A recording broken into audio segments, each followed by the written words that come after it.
আজকে তেলিয়ামোড়া থানাতে একটা খবর আসে যে জারুইলংয়ে লক্ষ্মীনাথ ভৌমিক, ওনার স্বামীর নাম মৃত অমরেশ ভৌমিক, ওনার সন্তানের নাম মিঠুন নাথ ভৌমিক।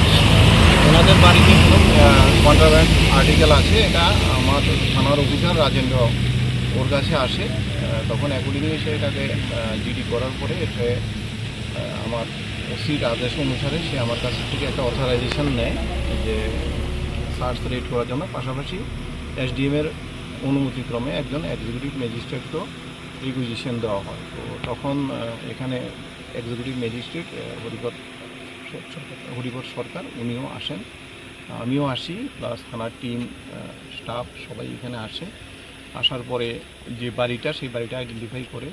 তো বাড়িটাতে যখন যাই আমরা, তখন বাড়িটা থেকে একটা মহিলা মানে পালিয়ে যায় আর কি।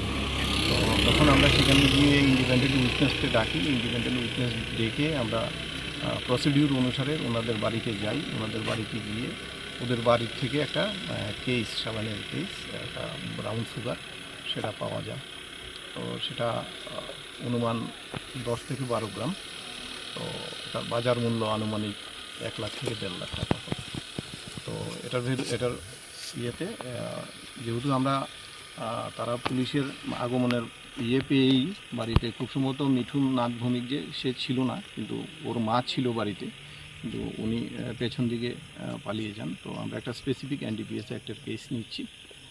কেস নেওয়ার পর আমরা আইনগতভাবে বাকি কাজ করব।